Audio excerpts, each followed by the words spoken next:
What's up residents, Alistair here. Did Godzilla ever exist? Your initial answer might be no, but what if I were to tell you the answer is actually a lot more complex than that, as the origins for the creature go far back into ancient Japanese history, folklore, and even prehistory.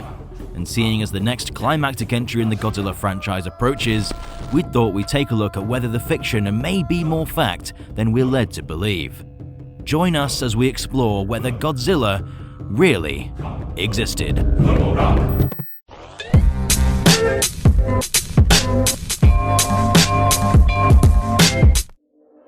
As many of us know, Godzilla was created as a reaction to the atomic bombings of Hiroshima and Nagasaki in 1945, with his design somewhat reflecting the mushroom cloud that would have shrouded the skies on that very day. This of course influenced things like its ability to spray jets of atomic fire, but could the creature itself have derived, or at least subconsciously been inspired, by a real animal? Of course your initial answer would be a T-Rex, but it doesn't share many of the same characteristics as the almost mythical King of the Monsters. There are myths and folklore passed down for generations that do indeed share many properties as Godzilla. And did you know that more often than not, folklore is based around a reality? Humans have always looked in nature to answer life's questions. What causes milk to curdle? What causes a sick child to die? What causes bad weather?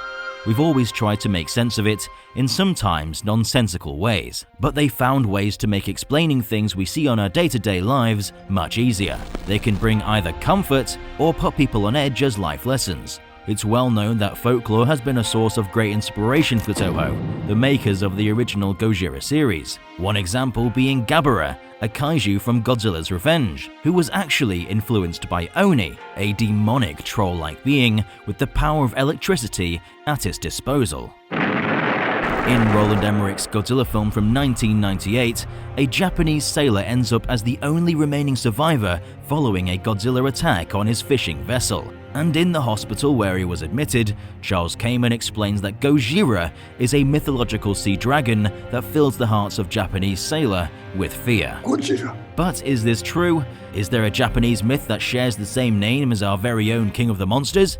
And is there potentially a real animal this myth is based off? Well, not exactly. But there are certainly plenty of sea serpents from ancient Japanese history. The Mizuki is a type of Japanese dragon or serpentine creature found in aquatic habitats or otherwise connected to water. Mentioned as far back as 379 AD, it said this creature was a god that had the ability to change the weather, summoning great storms unless it received human sacrifices. So whilst Gojira specifically is not a creature of ancient folklore, there's plenty of examples of myths that may have led to its inspiration. And there are creatures of folklore and mythology that, believe it or not, actually do exist. The behemoth from the Old Testament, for example, described as a powerful, grass-eating animal whose bones are tubes of bronze, limbs like bars of iron, hidden amongst the reeds and marsh. The individuals who documented what they saw were clearly using whatever descriptive terminology they had at the time in order to describe a hippopotamus, which fits the description almost perfectly. However, throughout the generations, these descriptions have been translated, then translated again, and again. You get the picture. And this has led to the creature's characteristics being greatly exaggerated. There is another mythological creature which is very important in our quest to uncover where Godzilla could have really originated, and that's Leviathan. Another biblical monstrosity which is described as a creature with a double coat of armor, an animal that makes the deep boil like a pot, leaving a shining wake behind him, with one thinking the deep had white hair.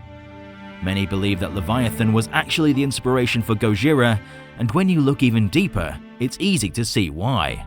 Its snorting throws out flashes of light, its eyes like rays of dawn. Flames stream from its mouth, sparks of fire shoot out, smoke pours from its nostrils, its breath sets coals ablaze, and flames dart from its mouth. That sounds a lot like Godzilla, doesn't it?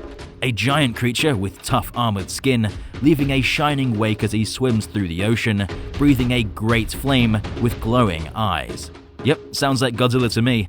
But obviously the Bible was not describing Godzilla, as that was a creation from Toho in 1954.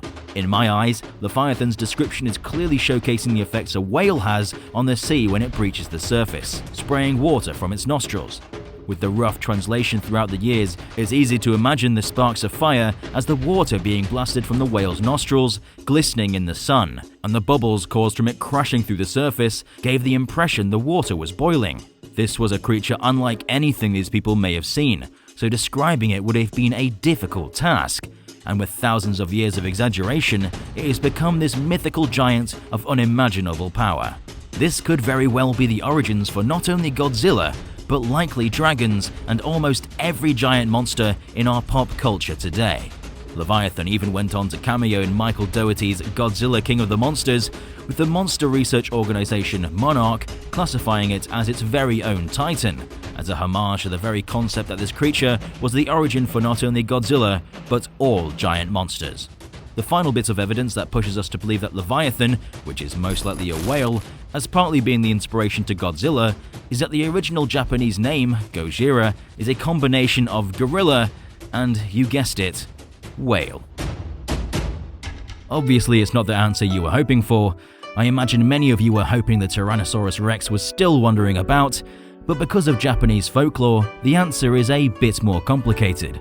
What we can conclude from this analysis is not that the Christian religion strictly influenced Japan, but that the imagination of our ancestors fueled the creation of these beasts we know from a variety of cultures' mythology, and that someone long ago in feudal Japan may have once spotted a whale and was so awestruck that when he wrote his description, he didn't account for his descendants seeing it as a giant monster. It's this imagination that humanity shares across the globe that allows for moments in time to be immortalized through these ancient folktales and myths. The aesthetics for Godzilla was clearly inspired by a T-Rex and Stegosaurus, but there's many more elements we have to take into consideration when analyzing the character that is Gojira. And the mythical beast, Leviathan, with power of biblical proportions, was likely to be the inspiration for many modern monsters. And the real animal was a whale, a giant sea creature strong enough to capsize boats with skin tough as armor, which you could argue is our very own real-life Godzilla. What do you think about this analysis? Let us know in the comment section down below. If you enjoyed this look back into human mythology, then leave a like because it helps this video reach a wider audience. And don't forget to subscribe and stomp that notification button to become a resident of Dangerville today. Don't worry, we'll protect you from all those pesky monsters. I've been Alistair from Dangerville, and we'll see you residents in the next one.